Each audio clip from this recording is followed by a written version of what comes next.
जेवणाऱ्यांनी सुद्धा आतमध्ये या. पडळकर साहेबांचं अतिशय महत्त्वाचं मार्गदर्शन आहे. त्याच्यानंतर आभार आणि राष्ट्रगीताने आपल्या कार्यक्रमाला संपन्न होणार आहे. त्यामुळे जेवणाऱ्या त्यांनी सगळ्यांनी आत या प्लीज. महाराष्ट्राच्या कानाकोपऱ्यातून आलेल्या सर्व एसटी कर्मचारी बांधवांचं मी सर्वप्रथम सहर्ष असं स्वागत करतो. सगळ्यांनाच काय रजा मिळाली नाही म्हणून सर्वांनाच इकडे येता आलं नाही.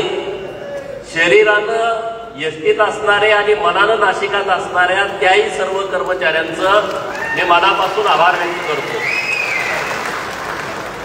सेवा शक्ती संघर्ष एसटी कर्मचारी संघाचा हा 3रा वर्धापन दिन आहे आणि या वर्धापन दिनासाठी तुम्हा सर्वांना मार्गदर्शन करण्यासाठी, तुम्हा सर्वांना आश्वासित करण्यासाठी आणि तुम्हाला आधार देण्यासाठी जे उपस्थित होते ते राज्याचे वरिष्ठ मंत्री, लढाऊ नेते माननीय छगन भुजबळ साहेब,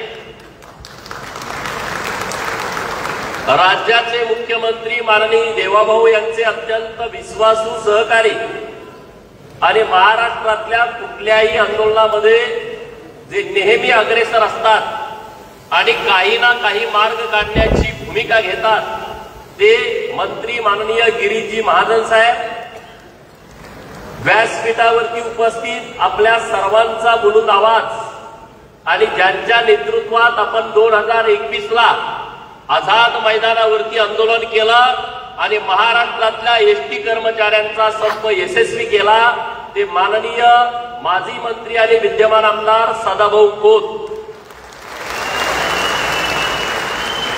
एसटी कर्मचाऱ्याचा आणि गोपीचंदचा सदाभाऊचा काय संबंध असं सारखं विरोधक म्हणतात, तर ज्यांच्यामुळं माझा संबंध आला ते एसटी कर्मचाऱ्यांच्यासाठी जे रात्रंदिवस मेहनत घेतात, अत्यंत प्रतिकूल परिस्थितीमध्ये अत्यंत प्रामाणिकपणे एसटी कर्मचाऱ्याला न्याय मिळाला पाहिजे अशी ठाम भूमिका घेतात ते माननीय सतीशजी मेटकरी व्यासपीठावरती उपस्थित आहेत. आम्ही बऱ्याच वेळा सदाभाऊ आणि दोघं त्याच्यावरती रागाला येतो, पण तो थोडा वेळ आमचा ऐकून घेतो आणि परत आपला तोच मुद्दा रेटतो, परंतु एसटी कर्मचाऱ्यांची बाजू सोडत नाही.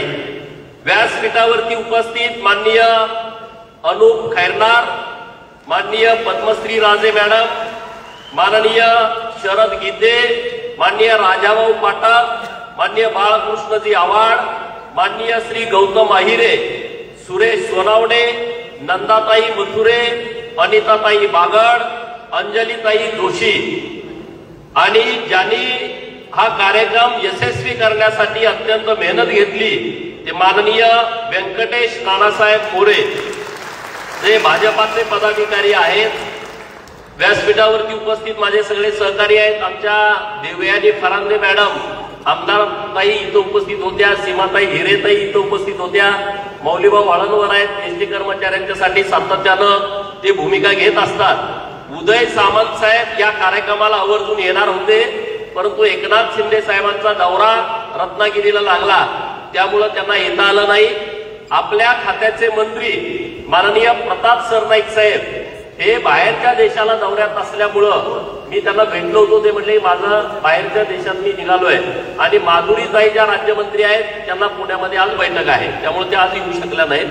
व्यासपीठावरती उपस्थित सर्व मान्यवर मंडळी, पत्रकार मित्र आणि तुम्ही सर्वजण एसटी कर्मचारी जे रात्रंदिवस मेहनत घेत असतात, रात्रंदिवस राबतात. एसटी कर्मचाऱ्यांची पण स्वप्न आहेत की मी रात्रंदिवस राबतोय, पण माझ्या मुलाला तर किमान एसी ऑफिसमध्ये त्याला नोकरी लागली पाहिजे, त्याचं आयुष्य बदललं पाहिजे, त्याचाही बंगला असला पाहिजे, त्याची गाडी असली पाहिजे, देखणी सून मला मिळाली पाहिजे. प्रत्येक एसटी कर्मचाऱ्यांचं स्वप्न आहे, त्याचं शिक्षण चांगलं झालं पाहिजे.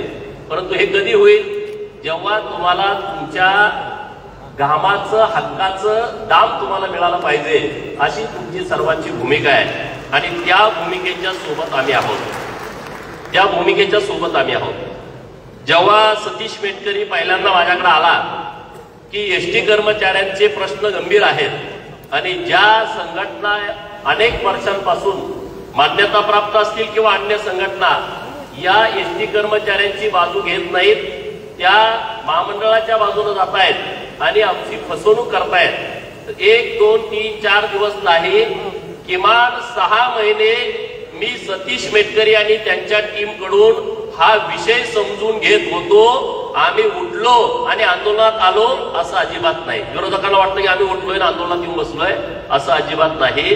आम्ही 6 महिने, हे सगळी लोक आहेत तिथं, सगळ्यांची नावं आता घ्यायला वेळ नाही, पण सगळी टीम आमच्याकडे येत होती की आम्हाला अशा पद्धतीने अडचणी होत आहेत. आणि मग मी आणि सदाभाऊंनी ठरवलं की एसटी कर्मचाऱ्यांच्या बाजूनं आपल्याला जावंच लागेल, त्याशिवाय यांना न्याय मिळणार नाही. आणि म्हणून आम्ही त्या आंदोलनामध्ये आलो. मित्रांनो, परिस्थिती नीट समजून घ्या. माननीय छगन भुजबळ साहेबांनी सांगितलं की मी एसटी मधून प्रवास केलेला कार्यकर्ता आहे. त्यांनी मुंबईमध्ये बेस्टचं पण नेतृत्व केलंय महापौर म्हणून. माननीय गिरीश भाऊंनी सांगितलं आता आपल्याला आणखी काम सोपं झालं. आपले 2 खमके वकील आज आपल्या व्यासपीठावरती उपस्थित होते. त्यामुळे आता आम्ही लगेच त्यांना पकडून चला सीएम साहेबांच्याकडे, चला आम्हाला निर्णय लावून घ्यायचा आहे. तर माझा आणि एसटीचं सुद्धा नातं आहे. मी जेव्हा सांगलीला कॉलेजला होतो, कस्तुरबाई वालचंद महाविद्यालयाला 11-12वी सायन्सला, आमची ती परिस्थिती नव्हती खानावळ लावायची. माझे वडील शिक्षक होते, परंतु स्वेच्छानिवृत्ती घेतली होती आजारी असल्यामुळं. 3-4 हजार रुपयाची पेन्शन होती. खानावळ लावणं शक्य नव्हतं. माझी आई शेतात काम करणारी, आमच्या शेळ्या जनावर होती. रोज सकाळी 8 वाजता मसवड सांगली, आता तासगाव आगाराच्या इथं जर काही प्रतिनिधी असतील तर त्यांना माहित आहे, मसवड सांगली नावाची एसटी ही आमच्या पडळकरवाडीतून जायची. आणि सकाळी 8 वाजता माझी आई पाटेचं उठून स्वयंपाक करून आमचा डबा जेवणाचा त्या एसटी मध्ये द्यायची. तिथून 100 किलोमीटर प्रवास करून 10:30 वाजता 11 वाजता ती एसटी सांगलीमध्ये पोहोचायची आणि मग आम्ही 4 घास खायचो. म्हणजे गोपीचंद पडळकरच्या या निर्मितीमध्ये एसटीची सुद्धा फार मोठी साथ आहे. म्हणजे 2 वर्ष डबा, म्हणजे अनेक मुलं आहेत महाराष्ट्रामध्ये, असे अनेक विद्यार्थी आहेत की ज्यांचा डबा घरी तयार होतो आणि एसटीतून येतो, सकाळचा तोच खायचा आणि संध्याकाळी पण तोच खायचा, दुसऱ्या दिवशी तो एसटीतून येतो. दुसरा एक माझा प्रसंग एसटीसी आहे. मी जेव्हा 11वीचं ऍडमिशन घ्यायला सांगलीला निघालो, कारण माझं गाव पडळकरवाडी, झरे गावामध्ये 11-12वीचं कॉलेज होतं. 11-12वीला झऱ्यातच ऍडमिशन घ्यायचं म्हणून नवीन सायकल आणली होती SLR कंपनीची. तुम्हाला ती छोट्या टायराची, त्याचा हँडल असा असतो, आपल्या साध्या सायकल असतो. ती सायकल 1625 रुपयाला आम्ही खरेदी केली मी आणि पडळकरवाडीला घेऊन आलो. परत मित्र म्हणले की सांगलीला शाळेला जायचं. परत जाऊन सांगलीमध्ये ऍडमिशन घेतलं. आणि मग जेव्हा पत्र्याची पेटी सगळं, आता सुटकेस बिटकेस आल्या, तेव्हा काही ती परिस्थिती नव्हती. ज्यांची परिस्थिती त्यांच्याकडे असेल, आपल्याकडे काही नव्हती. पत्र्याच्या पेटीमध्ये सगळं भरून आणि ती एसटीवरती टपावरती ती सायकल टाकली.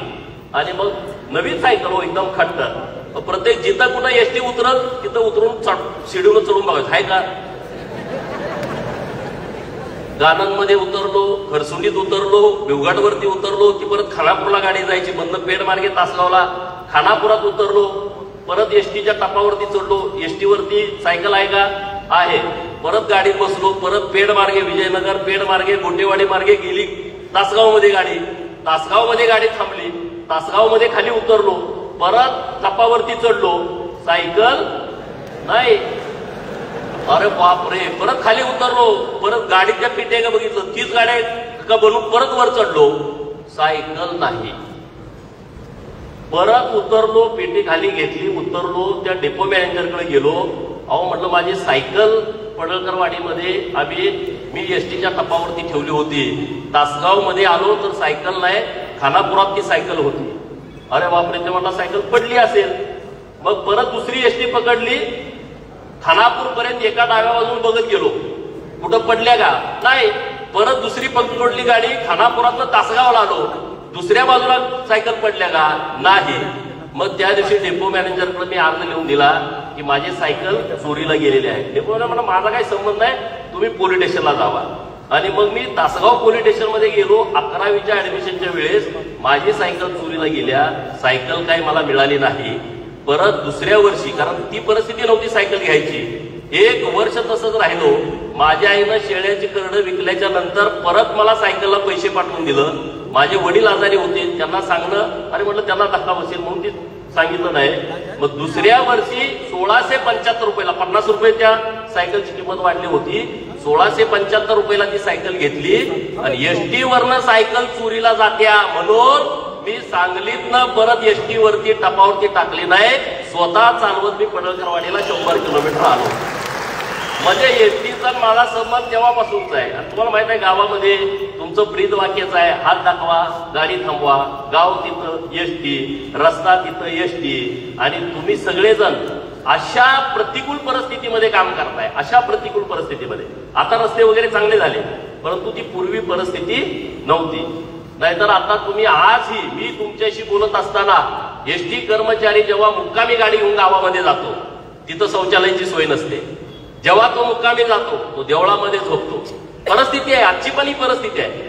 अशा प्रतिकूल परिस्थितीमध्ये एसटी कर्मचारी हा महाराष्ट्रातल्या खेड्यापाड्यातल्या जिथं कुठं वाहनं नाहीत, आता 4 व्हीलर वगैरे गाड्या आल्या, आता 2 व्हीलर गाड्या जास्तीच्या झाल्या, परंतु गावामध्ये कधी कधी 4 व्हीलर एक पण गाडी नव्हती. अशा वेळेस एसटीची वाट अख्खं गाव बघत बसायचं.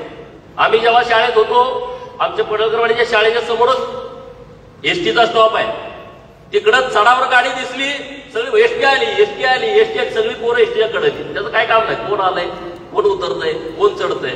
म्हणजे ती एक आत्मीयता सगळ्यांचीच या एसटीच्या सोबत होती. आणि म्हणून जेव्हा सतीश मेटकरी आम्हाला बोलले की एसटी कर्मचाऱ्यांच्या वरती अन्याय होतोय, मी आणि सदाभाऊ या प्रकरणामध्ये उतरलो. सदाभाऊ आणि मी तुमच्या सोबत आझाद मैदानावरती आलो. तेव्हा विरोधी पक्ष नेते होते देवाभाऊ, तेव्हा आपली सत्ता नव्हती. आम्ही इतका विषय लावून धरला, इतका विषय लावून धरला, सरकारला निर्णयावरती यावं लागलं. आणि मग आम्ही 15 दिवस 16व्या दिवशी आम्ही तिथून बाहेर पडलो. आमच्यावरती टीका टिप्पणी झाली की कर्मचाऱ्याला तुम्ही वाऱ्यावरती सोडून गेला, कर्मचाऱ्यांच्या वरती तुम्ही अन्याय केला. परंतु राज्याचे विरोधी पक्ष नेते आणि आत्ताचे मुख्यमंत्री, म्हणजे माझ्या नेत्याचा मला अभिमान का वाटतो, तेव्हा ते विरोधी पक्षात होते. त्यांना जर एसटी कर्मचारी ऐकायला तयार नाहीत, आंदोलन पेटवायचं तर ते पेटवू शकले असते ना. एसटी कर्मचारी ऐकायलाच तयार नाही आणि विरोधकाला, सरकारला आपल्याला नागवता येत आहे. परंतु राज्याचे विरोधी पक्ष नेते आणि त्यांनी आम्हाला सांगितलं, 3-4 वेळा सदाभाऊच्या आणि आमच्या बैठका झाल्या, आता जे सरकार द्यायला तयार आहे ते 100% तुम्ही स्वीकारा आणि हे आंदोलन तुम्ही मागे घ्या. देवाभाऊ विरोधी पक्षात असताना इथं जर दुसऱ्या पक्षाचा प्रमुख माणूस जर विरोधात असता, अरे पेटू दे म्हटला असता, कशाला तुम्ही मागे घेताय, एसटी कर्मचारीवाले ऐकत नाहीत ना, सरकारला तुम्ही त्रास द्यायला सुरू करा. परंतु 16व्या दिवशी माननीय देवाभाऊनी सांगितलं, सरकारने तुमच्या समोर जो प्रस्ताव मांडलाय तो कर्मचाऱ्यांच्या हिताचा आहे. आणि देवाभाऊंशी चर्चा करून मी आणि सदाभाऊनं आम्ही त्यातून माघार घेतली. तुम्ही कर्मचारी ऐकायला तयार नव्हता, परंतु ती जी वाढ दिली 5,000, 4,000 आणि 2,500 मूळ बेसिक मध्ये जी वाढ दिली, ती जी मान्यता प्राप्त संघटना आहे त्यांच्या पुढच्या पण आयुष्यात जमणार नाही आणि मागच्याही त्यांनी कार्यकर्तीमध्ये त्यांना जमलं नाही, जमलं नाही त्यांना जमलं नाही. कोल्हापूरचं का कुठलं अधिवेशन होतं, एसटी कर्मचाऱ्यांचं विलिनीकरण झालंच पाहिजे. झालं पाहिजे म्हणजे कसं झालं पाहिजे, आम्ही ह्या सगळ्या संघटनांच्या विरोधामध्ये होतो. आपलं ठरलं होतं काय, एसटी डेपोमध्ये संघटनाचा बोर्ड ठेवायचा नाही, उपटून टाकायचा, बरोबर की नाही. पहिली आपली भूमिका काय होती, आपल्याला संघटना नको, की जी संघटना तुमची बाजू घेत नाही, जी संघटना तुमच्यासाठी काम करत नाही. आणि परत परिस्थिती अशी झाली की तुमचा कायदाच असा आहे की सरकार संघटनेशिवाय कर्मचाऱ्याशी बोलत नाही, बरोबर की नाही. अरे मी आणि सदाभाऊ असं काम केलंय की गेल्या 4-5 वर्षामध्ये एसटीचा कंडक्टर, एसटीचा ड्रायव्हर, एसटीचा मेकॅनिकल विभागात काम करणारा कर्मचारी सुद्धा महाराष्ट्राच्या मुख्यमंत्र्यांच्या सोबत बोलला. एसटीचा कंडक्टर, एसटीचा ड्रायव्हर महाराष्ट्राच्या विधान परिषदेच्या सभापती साहेबांच्या सोबत बोलला, परिवहन खात्याच्या मंत्र्यासोबत बोलला. हे पहिल्यांदा असं घडलं. नाहीतर संघटनेचा अध्यक्ष, संघटनेचा सचिव, संघटनेचे पदाधिकारी याच्या पलीकडे कधी चर्चा झाली नाही. परंतु कायदा बाजूला ठेवून एसटी कर्मचाऱ्यांच्या सोबत बोलण्याचं काम सरकारच्या माध्यमातून घडलं. हे का घडलं, तुम्ही कर्मचारी सगळे संघटित होता, तुम्ही सगळे कर्मचारी एक साथ होता. आज परिस्थिती काय एसटीची? आज 50% महिलांना सूट आपल्या सरकारनं दिली नसती तर एसटी आज डबघायला आली असती. हे तुम्हाला मान्य आहे का नाही? 50% माझ्या भगिनींना एसटी मध्ये सवलत दिली, जिकडे कर्नाटक सरकारनं 100% दिली. आज ते भिकेला लागलंय महामंडळ. तुम्ही माहिती घ्या, आज ती परिस्थिती राहिली नाही. परंतु आपल्या मुख्यमंत्री एकनाथ शिंदे साहेब आणि उपमुख्यमंत्री तेव्हाचे देवाभाऊनी अत्यंत विचारपूर्वक हा निर्णय केला आणि 50% माझ्या बहिणींना एसटी प्रवासात सूट दिल्यामुळं आज एसटी रुळावरती आहे. आज एसटी डांबरी रस्त्यावरनं फिरते आहे. त्या योजनेला मोठं श्रेय जात आहे. मित्रांनो, मी काय आकडेवारी समोर आणली, ही काय माझी आकडेवारी नाही. एसटी महामंडळानं श्वेतपत्रिका काढली, बरोबर? त्यातले मी आकडे तुम्हाला सांगणार आहे. महामंडळाचं मागील 5 वर्षात सवलतीची प्रतिपूर्ती आणि चलनीय उत्पन्न, हे आकडा माझा नाही, मी छापलेला नाही. यामध्ये 2019 आणि 20 ला चलनीय उत्पन्न होतं 5,896.25 कोटी आणि सवलतीचं उत्पन्न होतं 1,706 कोटी. किती? 1,706 कोटी. म्हणजे एकूण किती झाले? 7,902 कोटी, नाही 7,602 कोटी. हे कधीच सांगतोय 2019चं. आता मी मधलं सांगत आहे तुम्हाला डायरेक्ट 2024 आणि 25 सांगतो, वेळ आपल्याकडे कमी आहे. 2024-25 ला चलनीय उत्पन्न आहे 5,703.21 कोटी आणि सवलतीचं उत्पन्न आहे 4,807 कोटी. तफावत किती आहे बघा? 1,706 कोटी होते 19-20 ला, आता आहे 4,807 कोटी रुपये. आणि एकूण उत्पन्न किती झालं? 7,702 कोटी 19-20 ला आणि 24-25 ला झालं 10,510 कोटी. किती? 10,510 कोटी म्हणजे 2,908 कोटी रुपये. 19-20 पेक्षा वाढ आहे. किती? म्हणजे 3,000 कोटी. अजून एवढी म्हणतो एसटी तोट्यात आहे. अरे 2019-20 पेक्षा जर 3,000 कोटी रुपये इन्कम मध्ये वाढ झाली असेल तर प्रॉफिट मध्ये यायला पाहिजे ना. दुसरे एक पान तुम्हाला सांगतो. 1981 ला एसटी महामंडळाकडे एसट्या किती होत्या? 10,028. 1981 ला. माझा जन्म 82चा आहे. म्हणजे तेव्हाच मी तुम्हाला सांगतोय. तर एसट्या होत्या 10,028. आता मी तुमच्या सोबत बोलत असताना 2024-25 ला एसट्या आहेत 15,764. 11-12 ला ह्या एसट्या होत्या 18,275. म्हणजे 1981 ते 2025 म्हणजे 40-45 वर्षामध्ये लोकसंख्या किती वाढली बघा. 1981 ला या महाराष्ट्राची लोकसंख्या होती 6,26,93,198. 81 ला.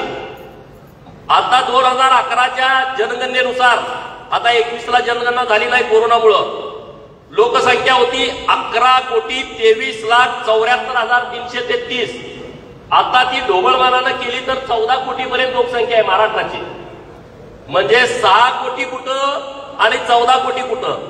6 कोटी लोकसंख्या असताना 10,000 गाड्या, 14 कोटी लोकसंख्या असताना 15,000 गाड्या. पूर्वी कर्मचारी किती होते? 10,000 एसट्या असताना 79,458 कर्मचारी.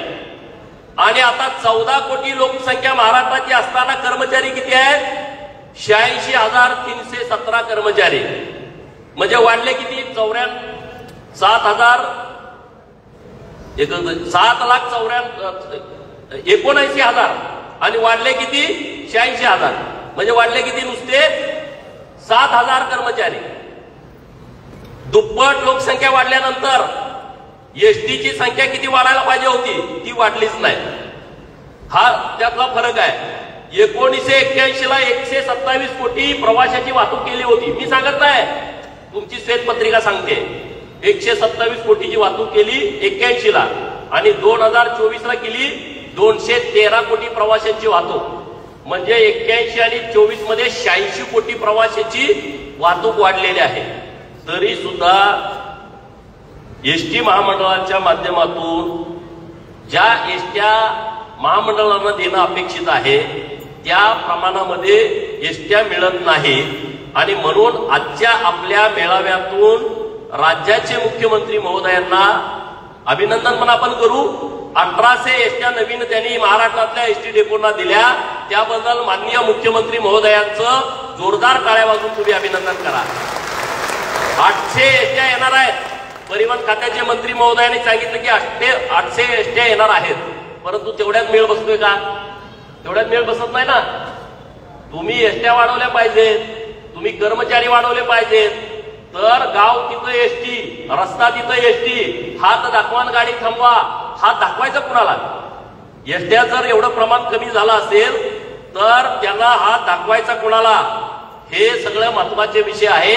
म्हणून माननीय मुख्यमंत्री महोदयांचे आमची संघटनामध्ये नुसतं कर्मचाऱ्यांवर आम्हाला आमचं गावाचं पैसे मिळालं पाहिजेत, परंतु एसटी महामंडळ सुद्धा सुस्थितीत असलं पाहिजे ही भावना असणारी आमची कर्मचाऱ्यांची संघटना आहे. एसटीचं महामंडळ टिकलं तर आमचा कर्मचारी टिकल. एसटी महामंडळाच्या सुविधा जर वाढल्या तर आमच्याकडे प्रवासी मिळतील. एसटी महामंडळाकडे एसटीची संख्या वाढली तर प्रवाशांची संख्या वाढेल. एसटी महामंडळाच्या माध्यमातून डेपोच्या व्यवस्थित सुविधा दिल्या तर आमचे प्रवासी तिकडे येतील. नाहीतर खासगी गाड्यावाले तर आहेत ना, खासगी गाड्यावाले तर एसटीतनं ओढून सगळे प्रवासी त्यांच्या बसमध्ये घेऊन जातात. आमचा एसटी कर्मचारी काय करणार? तर हे अत्यंत महत्वाचे विषय आहेत. श्वेतपत्रिकेमध्ये एक डाऊट असा आहे की इतर खर्च म्हणून 899 कोटी दाखवलंय. इतर खर्च म्हणून 899 कोटी रुपये दाखवलंय. इतर खर्च म्हणजे काय हे एसटी कर्मचाऱ्यांना समजलं पाहिजे अशी आपल्या सर्वांची भावना आहे. इतर खर्च म्हणजे काय, नेमका काय केलं, कशामध्ये गेलंय, आणि 24-25 श्वेतपत्रिकेमध्ये काय नाही ते पण सगळं समोर आलं पाहिजे ना. आणि म्हणून आमच्या सरकारकडे ह्याच मागण्या आहेत की सरकार एसटी कर्मचाऱ्यांच्या बाजूने ठाम आहे हे आम्हाला कृतीतून दिसलंय. कारण पूर्वी जे पगार वाढवला 5,000, 4,000, 2,500 आणि 2,000 हा वाढवला होता 25 नोव्हेंबर 2021 ला आणि 4 सप्टेंबर 2024 ला सरसकट 6,500 करण्याचा निर्णय केला. मान्यताप्राप्त संघटना काय म्हणत होती? सरसकट 5,000, बरोबर ना? त्याचं पत्र होतं सरसकट 5,000ची वाढ करा. म्हणजे 5,000 ज्याला दिले त्याला 0 रुपये, 4,000 रुपये दिले त्याला 1,000 आणि 2,500 रुपये दिले त्याला 2,500. आम्ही ते मान्य केलं का? मी आणि सदाभाऊ त्या बैठकीमध्ये होतो. आम्ही तर खरं 7,000वर चढून बसलो होतो. आम्ही म्हटलं तुम्ही किमान 7,000ची वाढ करा. सरकारनं 6,500 मान्य केलं. आमच्यावरती जुनी लोक जी रुसली होती सरसकट करायचं ठरलं. ज्यांना पूर्वी 2,500 केलं होतं त्यांना 4,000 वाढवून दिले. ज्यांना 4,000 दिलं होतं त्यांना 2,500 वाढवून दिले. आणि ज्यांना 5,000 नवीन पोरं लागली होती, अरे 124 लोकांनी आत्महत्या केल्या होत्या. जोपर्यंत आम्ही आंदोलनात आलो नव्हतो तेव्हा माझ्या एसटी कर्मचाऱ्यांनी 124 लोकांनी आत्महत्या केल्या होत्या. जेव्हा हा सरकारनं निर्णय केलाय तिथून आत्महत्याचा विषय बऱ्यापैकी संपुष्टात आला. 1-2 माझ्या सहकार्याने आत्महत्या केलेल्या आहेत, परंतु बऱ्यापैकी एसटी कर्मचाऱ्यांचा आत्महत्याचा विषय संपून गेला. नाहीतर विरोधक म्हणतात गोपीचंद पडळकर एसटी कर्मचारी येते येऊन भेट ना, एसटी कर्मचाऱ्यांना भेटा, तुम्ही त्यांना विचारा. आमचा फसवायचा विषय नाही. तिथं एमपीएससीच्या विद्यार्थ्यांमध्ये गेलो, अरे गोपीचंद सदाभाऊचा एमपीएससीचा विषय काय, हे काय राज्यसेवेची परीक्षा दिलेले विद्यार्थी आहेत का? आम्ही नाही. आम्ही राज्यसेवेची परीक्षा दिली नाही, आम्ही युपीएससीची परीक्षा दिली नाही. परंतु जेव्हा विषय आमच्याकडे येतो तेव्हा आम्ही त्या कुठल्याही विषयाची बाजू ठामपणे लावून धरतो, प्रामाणिकपणे लावून धरतो आणि अभ्यासाची लावून धरतो. उगाच उठलो आणि बातमीसाठी आम्ही गेलो असा अजिबात विषय आमच्याकडून होत नाही. आणि त्यामुळं आता प्रताप सरनाईक साहेब हे अत्यंत कर्तबगार मंत्री महोदय हे या खात्याचे मंत्री आहेत. उदय सामंत साहेबांना आपण या विषयात बोलवलं होतं कारण दोन्ही पगार वाढीच्या वेळेस उदय सामंत साहेबांनी आपलं नेतृत्व केलं होतं, आपली मध्यस्थी केली होती. माननीय देवाभाऊंच्याकडे पण केली होती, माननीय एकनाथ शिंदे साहेबांच्या पण त्यांनी मध्यस्थी केली होती आणि म्हणून त्यांना आजच्या कार्यक्रमासाठी बोलावलं होतं। आता आपल्या पुढे प्रश्न काय आहे? 8वा वेतन केंद्र सरकार लागू करण्याच्या विचारामध्ये आहे। आता आमची मागणी काय होती? 7व्या वेतनाप्रमाणे एसटी कर्मचाऱ्याला पगार मिळाला पाहिजे। आता आपण 7व्या वेतनाच्या थोडंफार 500 हजार मागे पुढे असेल, परंतु तिथपर्यंत आलोय। पण उद्या 8वा वेतन लागू झाल्याच्या नंतर राज्य सरकारला आमची मागणी अशी आहे, जर तिकडे 8वा वेतन लागू केला, पॅरलल तुम्ही एसटी कर्मचाऱ्यांना लागू करा, आम्हाला परत आंदोलन करायला लावू नका। बरोबर ना? सगळ्यात महत्वाची आता हीच मागणी आहे ना आपली। तिकडं जर 8वं झालं तर 8व्याच्या बरोबर आम्हाला 8वा वेतन आम्हाला डायरेक्ट लागू होत नाही, परंतु 8व्या वेतनाच्या बरोबर एसटी कर्मचाऱ्याला तुम्ही वेतन लागू केलं पाहिजे। ही आमची प्रमुख मागणी आजच्या या वर्धापन दिनाच्या निमित्ताच्या कार्यक्रमाची आहे, प्रमुख मागणी। बाकी आपलं पैसे सरकारकडे आहेत, 5 हप्ते आपल्याला दिले, फेब्रुवारीला हप्ता थांबवला तर ते कंटिन्यू आम्हाला दिलं पाहिजे। ते आमचा हक्काच आहे, म्हणजे ते आमच्या घामाचं आहे आणि आमचा कर्मचारी रात्रंदिवस मेहनत घेतोय। जे अधिकारी आहेत, इंग्रज गेले निघून 47ला, पण इंग्रज मानसिकतेचे अधिकारी आज पण इथं आहेत। आता तुम्ही बघा, नाशिकला आम्ही परवा आलो, त्या मॅडम कोण आहेत, त्यांचा कोणतरी नातेवाईक मोठा पुढारी आहे, मग आम्ही अन्याय करा, या भावनेतनं बाहेर पडा। तुम्ही कर्मचाऱ्यांना चुकीची वागणूक देऊ नका। हे कर्मचारी एसटी फिरवतायत रात्रंदिवस, म्हणून तुमचा पगार होतोय, हे लक्षात ठेवा। तुम्ही वरच्या पोटला आहात, त्यामुळे आम्ही तुम्हाला काही बोलत नाही, परंतु तुम्ही जे पिळवणूक सुरू केली आहे, आणि सरकारची बदनामी होते ना आमच्या, तुम्ही पिळवणूक करता कर्मचाऱ्याची, कर्मचारी तक्रार करतो परिवहन मंत्री महोदयांच्याकडे, कशासाठी तुम्ही पिळवणूक करताय? कारण काय? महिलांना तुम्ही लांबच्या ड्युट्या लावताय, महिलांना अवेळी ड्युट्या लावताय, महिला कर्मचारी काम कसं करणार? त्यांना जे जुने कर्मचारी आहेत त्यांना तुम्ही वाढीव तासाचं काम लावताय, तुझा भुरदोंड महामंडळावर येतो ना। नवीन कर्मचाऱ्यांना ज्यांना पगार कमी आहे त्यांना तुम्ही ड्युट्या लावा ना, नियम कसा आहे। जर अशा पद्धतीनं चुकीच्या पद्धतीनं जर कोणी अधिकारी वागत असतील तर त्यांना माझी विनंती आहे की तुम्ही आमच्या एसटी कर्मचाऱ्यांच्या बाबतीमध्ये चुकीचं वागू नका। हाच एसटी कर्मचारी आहे की त्याची एसटीची वाट गावातली, ज्यांच्याकडे गरीब लोक आहेत ना, एसटी मध्ये आता कोण बसताय? ज्याच्याकडे 4 व्हीलर गाडी आहे तो एसटी येतोय का? ज्याच्याकडे 2 व्हीलर गाडी आहे तो एसटी येतोय का? नाही आहे।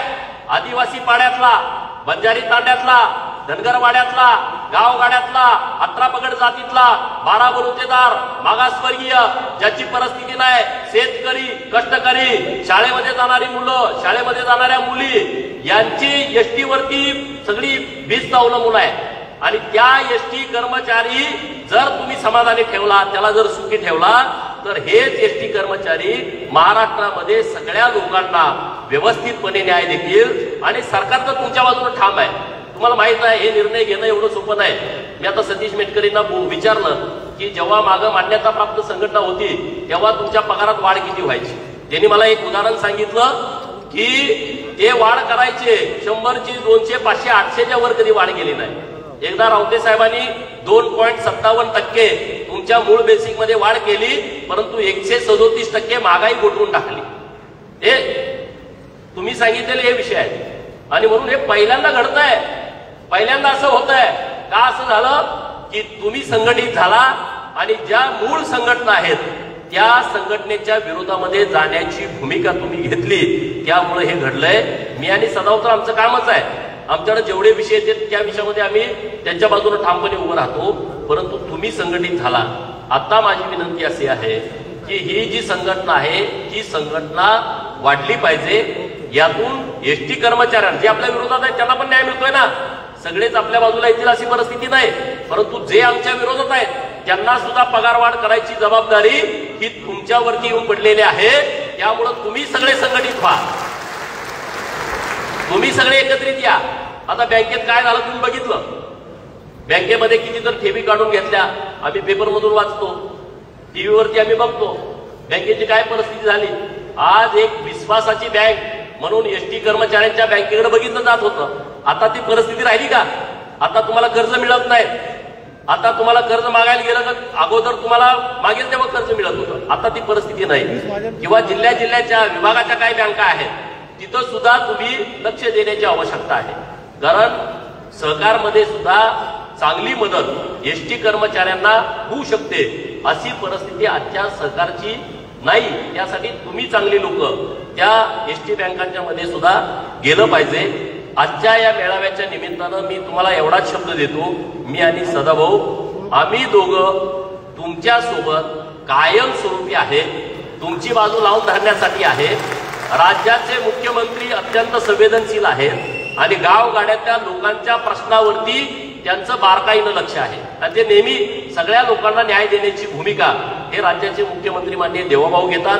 अगोदरचे मुख्यमंत्री माननीय एकनाथ शिंदे साहेबांनी सुद्धा एसटी कर्मचाऱ्यांच्या बाबतीमध्ये चांगली भूमिका घेतली. आपण तर मागं गणपतीच्या काळामध्ये संप पुकारायचं धाडस केलं आणि त्यामुळं सदाभाऊंना काय त्यांना आता ते खाजगी तुम्हाला सांगतो, त्यांना एकदम असं जोरात खवळले साहेब की बाबा तुम्ही कशाला असं करताय. आम्ही नाव कर्मचाऱ्यांचा विषय आहे, कर्मचाऱ्यांच्या बाबतीमध्ये तुम्ही निर्णय घ्या आणि त्यामुळे हा 2024चा निर्णय आपण म्हटलं की आम्ही संप करणार आणि तेव्हा हा विषय मार्गी लागला आणि 6,500 सरसकट तुम्हा सगळ्या लोकांना वाढ मिळाली. ही परिस्थिती तेव्हाची आहे आणि त्यामुळे आता आम्ही काय केलं हे आता तुम्हाला नव्यानं सांगण्याची आवश्यकता नाही, परंतु तुम्ही सगळे कर्मचारी एकत्रित राहा, संघटित राहा. एकीमध्ये प्रचंड ताकद असते. आता सगळी वेल एज्युकेटेड ड्रायव्हर कंडक्टर पूर्वीची परिस्थिती नाही आहे. पूर्वी लोकांचं शिक्षण कमी होतं, ते ड्रायव्हर लोक झाली होती. पूर्वी लोकांचं शिक्षण कमी होतं, ते वाहक लोक झाली होती. आता वेल एज्युकेटेड सगळी मुलं आहेत. निर्व्यसनाचं प्रमाण आता प्रचंड आहे. व्यसनी लोक आता एसटी मध्ये मोठ्या प्रमाणात नाहीत. पूर्वी ती परिस्थिती होती, आता बऱ्यापैकी 70% मोठा बदल एसटी कर्मचाऱ्यांच्या मध्ये सुद्धा झालेला आहे.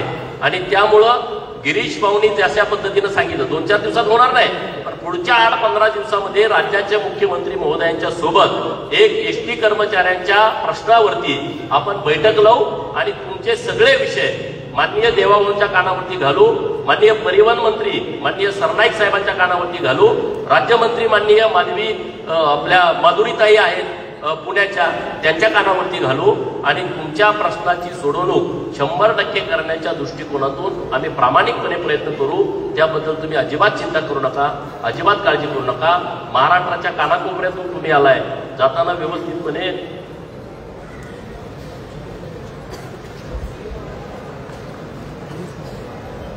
आता जाताना तुम्ही सगळेजण व्यवस्थित जावा, काळजीपूर्वक व्यवस्थित जावा, गाड्या हळू चालवा, एवढीच या निमित्तानं तुम्हाला सगळ्यांना विनंती करतो. सतीश मेटकरींच्यासाठी तुम्ही जोरदार टाळ्या वाजवा.